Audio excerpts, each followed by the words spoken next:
वहाँ पे board ward लगा हुआ है और कुछ किताब बुक वगैरह इधर भी है, तो इधर भी फोकस कीजिए। आप बजा रहे हैं, जिस स्थान पे जा रहे हैं, क्योंकि फिर आपसे हम मिलेंगे, क्योंकि मेरा डिस्ट्रिक्ट है आप, तो आप घूसखोरी नहीं कीजिए। बिल्कुल, मैं सभी अपने दोस्तों से कहूँगा और सभी मतलब मित्र जो भी देख रहे हैं और उन सब के माध्यम से, मैं बिल्कुल भी घूस वाला का सपोर्ट नहीं करूँगा और जनता की सेवा करने के लिए ही जा रहा हूँ और पूरे तन मन और यही कहूँगा कि अभी न पूछो मेरी मंजिल कहाँ है, अभी न पूछो मेरी मंजिल कहाँ है, अभी तो सफ़र करने का इरादा किया है।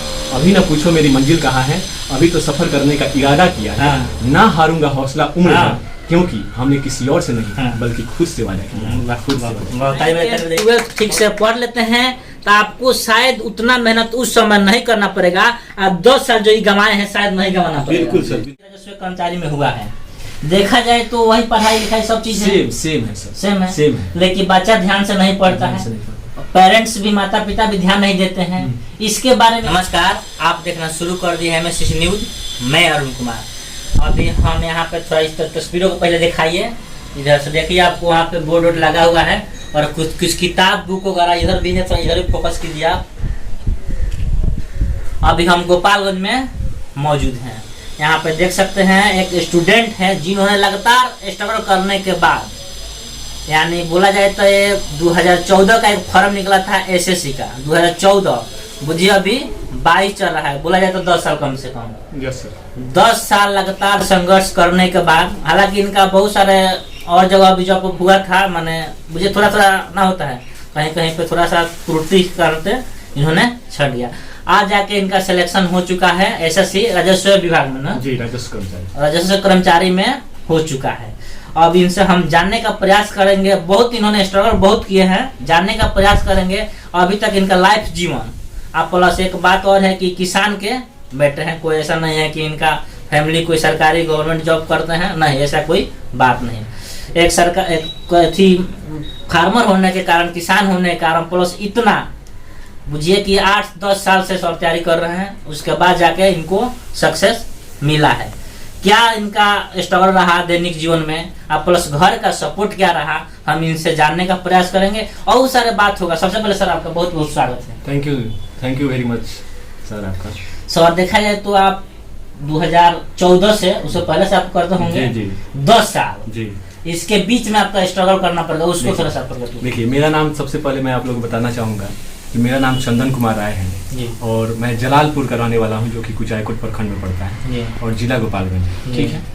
और मैंने 2010 में मैट्रिक किया और मैट्रिक में मेरा 71% मार्क्स आया। फिर मैंने इंटर 2012 में किया। उसके बाद से हमने सोचा कि क्यों नहीं कंपटीशन का तैयारी किया जाए, तो कंपटीशन का तैयारी करने के लिए मैंने लोगों से अनुभव किया, तो लोगों ने बताया कि आप जो है छोटे बच्चों को पढ़ाना शुरू कर दीजिए।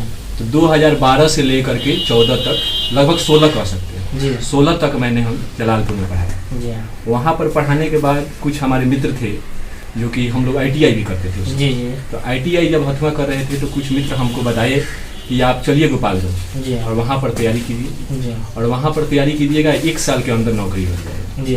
तो हमने सोचा कि ठीक है, 2014 का बिहार SSC का फॉर्म भी भरे हैं और हम चलते हैं वहाँ पर, 1 साल में तैयारी करेंगे, हो जाएगा। बट यहाँ आने के बाद, चूँकि जानते ही हैं आप लोग सरकार का पूरा, यहाँ पर आने के बाद फॉर्म भी नहीं आया। फॉर्म आया भी तो रेलवे का आया और रेलवे में मेरा सिलेक्शन भी हो गया।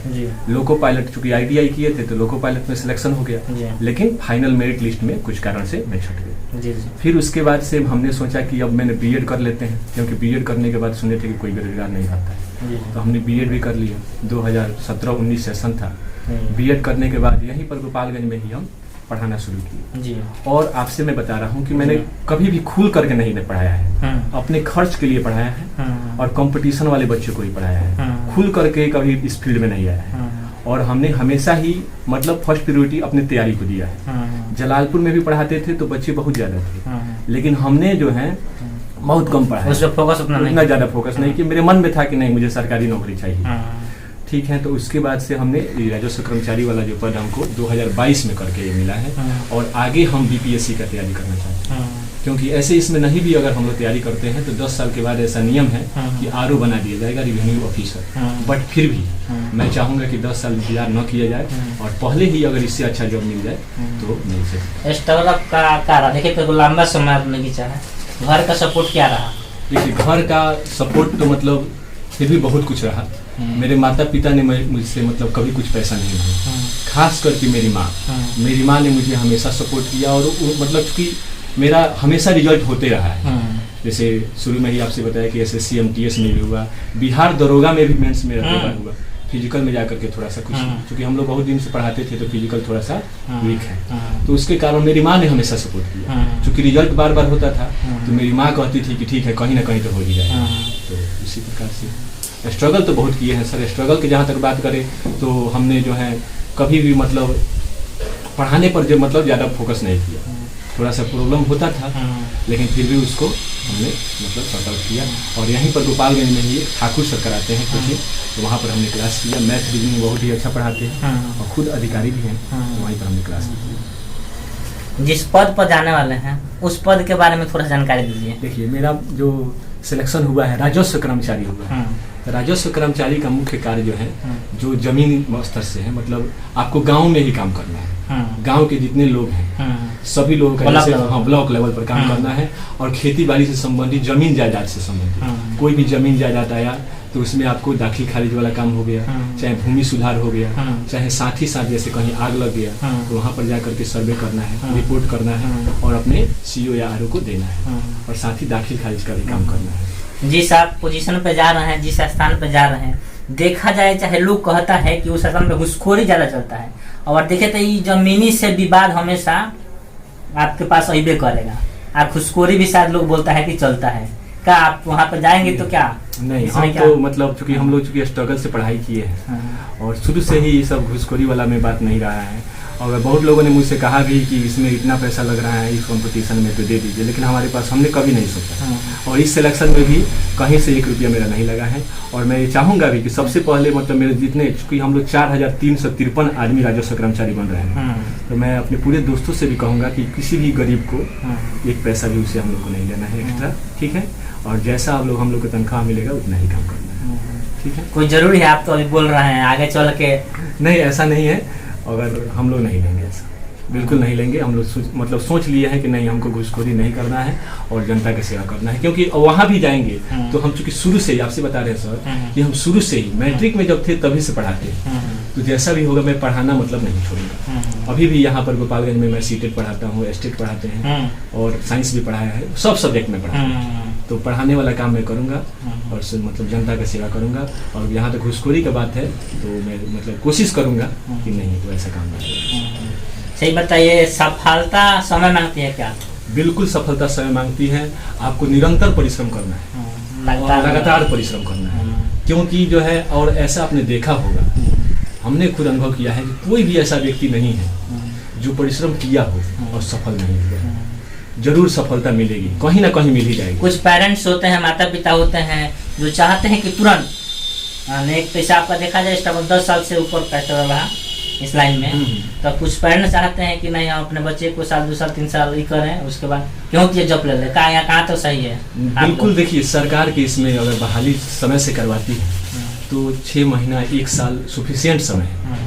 लेकिन चूंकि बहाली टाइम से नहीं होती है, इसके कारण इतना लेट हो गया। नहीं तो 14 का बहाली था, साथ में CGL का जो वैकेंसी आया था वो 18 तक कंप्लीट हो गया, हम लोग का भी कंप्लीट हो गया रहा था। लेकिन फिर भी मैं जितने हमारे दोस्त देख रहे हैं, चाहे जितने भी अभिभावक देख रहे हैं, सबसे हम यही कहेंगे कि समय लगेगा, लेकिन अगर निरंतर मेहनत करते हैं, लक्ष्य बना लेते हैं, लक्ष्य को एकदम मान करके मेहनत करते हैं। सर आपसे बता रहे हैं कि हम शुरू में जब पढ़ते थे, अभी तो उतना पढ़ाई नहीं होगा, लेकिन जब हम शुरू में पढ़ते थे तो हमने समय का कभी नहीं देखा।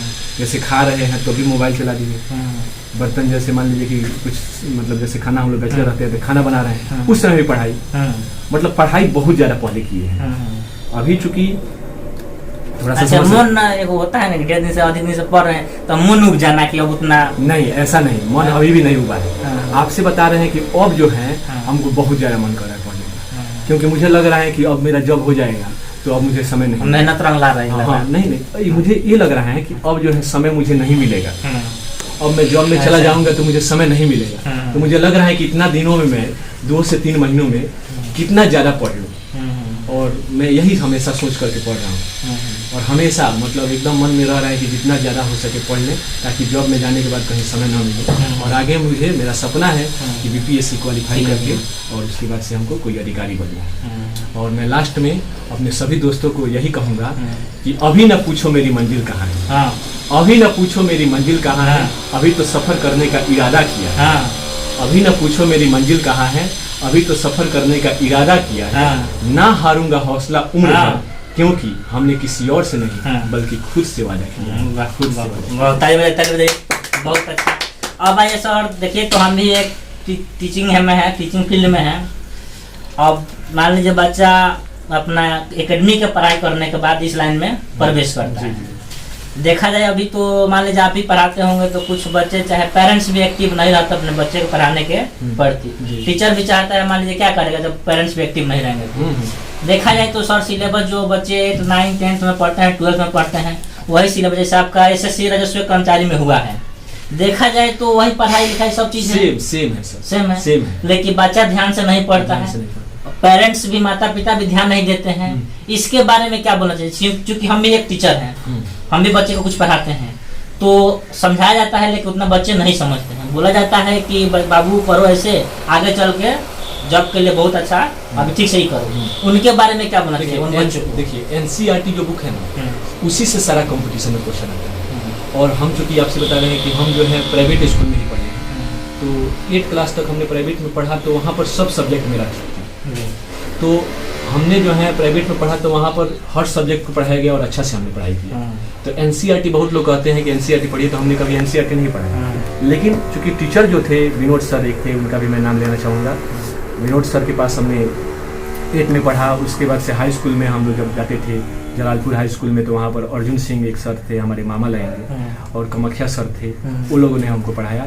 तो हम लोग उसी समय NCERT जो बुक है उसको अच्छा से पढ़ाई किया। और अभी मैं कहूँगा अगर आप NCERT अच्छा से पढ़ लेते हैं तो आप UPSC तक निकाल सकते हैं, क्योंकि उसमें पूरा कंसेप्ट दिया गया है। और खास करके जो 8 सब्जेक्ट है उसको ज़्यादा अगर पढ़ना है, और शुरू में ही आप लोग, क्योंकि हमको लेट हो गया सर, क्योंकि मेरा कुछ गाइडलाइन नहीं था, लक्ष्य चूँकि एक नहीं था, लक्ष्य नहीं होने के कारण कुछ आर्थिक तंगी भी कह सकते हैं। लेकिन और दोस्तों को मैं यही कहूँगा कि अगर आप जीवन में एक लक्ष्य बना लीजिए, मुझको यही करना है, उसके बाद मेहनत कीजिए, जरूर होगा, लेकिन लक्ष्य एक बनाना पड़ेगा।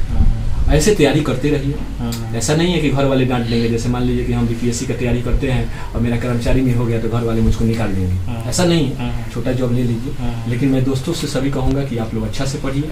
6 से 10 तक अगर आप लोग अच्छा से पढ़ लेते हैं तो फिर आपको कंपटीशन में कहीं कुछ दिक्कत नहीं होगा, आराम से निकाल सकते हैं। यहाँ पे 2 दोस्त हैं, थोड़ा इनसे मिलते हैं।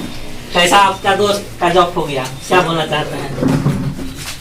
बोलना हम यही चाहेंगे कि संघर्ष काफ़ी किए हैं, लंबा संघर्ष रहा है। अभी जो हम देखते हैं चूँकि हमारे बगल में ही रहते हैं, तो मतलब कि पढ़ा के कोचिंग से आते हैं, तो कवर निकालने में जितना समय लगेगा उसके बाद से कॉपी किताब उठाते हैं। पढ़ाई सुबह हो, जब भी हम मतलब देखते हैं तो कॉपी किताब हो या मोबाइल से भी खाना, रोटी बन रहा है और जब वीडियो चल रहा है, मतलब कि वो भी काम हो रहा है और खाना ही बन रहा है। मतलब पढ़ाई के प्रति जागरूक है। बस मेन इनका टारगेट यही रहता है कि पढ़ाई होना चाहिए, उसके बाद कोई काम। खाना लेट से बनेगा तो चलेगा, कपड़ा बाद में धोएगा चलेगा, लेकिन पढ़ाई पहले होना चाहिए। तो मेहनत किए तो कहीं ना कहीं सफलता मिलेगी। खुश है ना? हाँ। चलिए आइए दोस्त जी, आप भी आइए। आप क्या बोलना चाहते हैं? चलिए यहीं पे। मैं चंदन भैया को धन्यवाद बोलना चाहता हूँ। उन्होंने भी बहुत मेहनत किया है अपने पढ़ाई को लेके। कभी भी उन्होंने पैमानी नहीं किया पढ़ाई के प्रति, कभी भी अपने को जागरूक रखा और दूसरे को भी मोटिवेट किया। इतना समय 2014 से लेके बहाली आज तक पूरा हुआ, कभी भी उन्होंने घबराए नहीं, उसको लेके हमेशा चिंतित रहते थे अपने पढ़ाई को लेके और अपने पढ़ाई पे निरंतर प्रयास करते रहे। तो उनके लिए धन्यवाद। क्योंकि बिहार कर्मचारी 2014 में राजस्व कर्मचारी को उनकी नियुक्ति हुई ये 2022 में। बहुत बहुत धन्यवाद। हम एक बात हम अपने दर्शकों को बता दें कि लगातार हम वीडियो में बोलते रहते हैं, जहाँ भी उस लगता है कि नहीं कोई हमको टीचिंग लाइन से संबंधित चाहे उन बच्चों को कुछ बताना चाहिए, बताने का प्रयास करते हैं।